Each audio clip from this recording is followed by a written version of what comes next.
Sud Radio, le journal des sports. Mon cher Louis, on vous retrouve pour ce journal des sports avec évidemment à la une de l'actualité sportive Marseille qui a eu l'occasion de frapper en effet un grand coup en Ligue 1. Et oui, Théo en parlait à l'instant dans sa revue de presse. Après un début de saison chaotique, les Marseillais ont l'occasion de faire un grand coup. Après une superbe victoire cette semaine en Ligue des Champions 4-0 face à l'Ajax Amsterdam, l'OM a l'occasion aujourd'hui en 4 victoires face à Metz de prendre la tête du championnat. C'est pourquoi l'entraîneur marseillais Roberto De Zerbi demande à ses joueurs un dernier coup de collier avant la trêve internationale. C'est un gros effort à fournir demain. Donc ça va être vraiment un match difficile.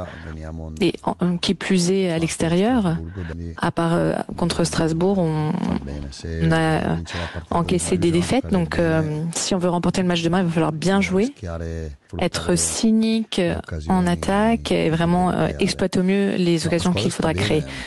Et concernant la 7e journée de Ligue 1, il y a déjà eu un match hier avec la victoire du Paris FC face à Lorient 2-0.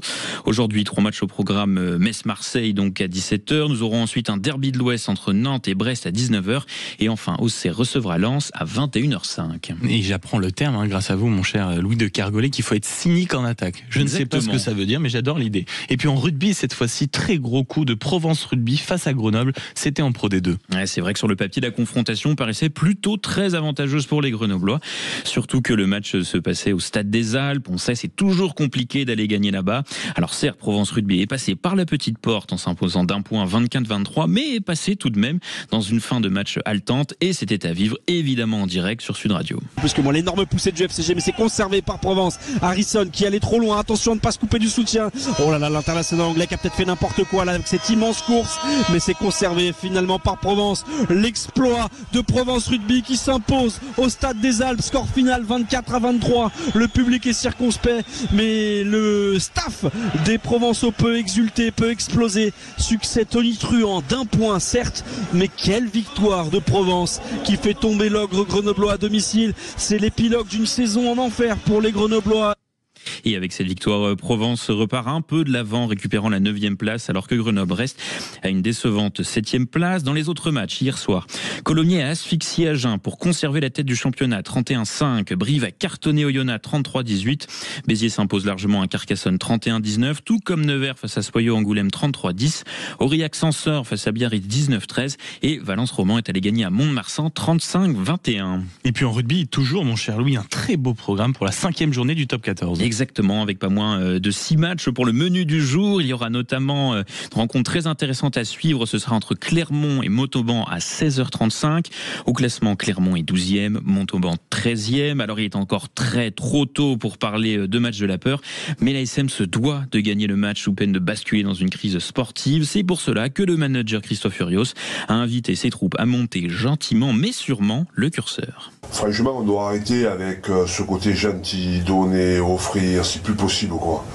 Ce qui s'est passé au Racing, c'est impensable quoi, et c'est pas possible. Manquer d'énergie, manquer d'intensité, faire des cadeaux. Donc, il faut que ce match soit pas un match comme les autres, parce qu'à la fin du match, on doit basculer dans quelque chose de différent. Voilà. Donc la semaine, elle était un peu sur ce ton-là. Je trouve que la mise en place, elle est alignée avec ça. Donc j'ai pas haussé le ton. Je commence à monter un peu le curseur aujourd'hui, parce que on a besoin de changer. Voilà, c'est tout. L'exigence individuelle n'est pas assez forte. Voilà. Et dans les autres rencontres du jour, Montpellier reçoit La Rochelle à 14h30. Castres sera opposé au Racing Toulon-Impôt et Perpignan au Stade Français à 16h35. Et enfin, un passionnant Bordeaux-Bègles Lyon à 21h.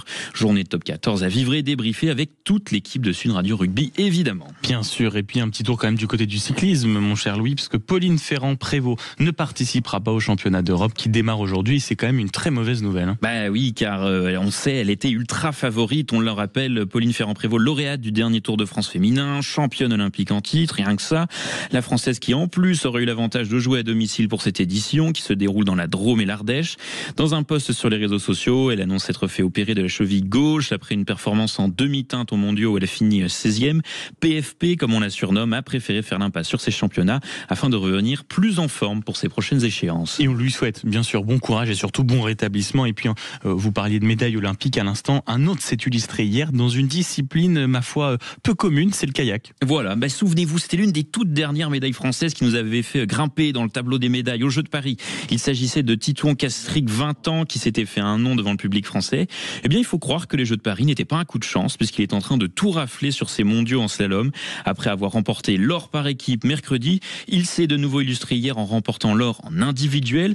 Alors même si c'est du kayak et pas du canoë, c'est une très belle consécration pour le jeune français qui marche dans les pas de Tony Estanguet. Et on lui souhaite forcément le même destin. C'était le journal des sports, signé Louis de Kergorlet, ce dimanche.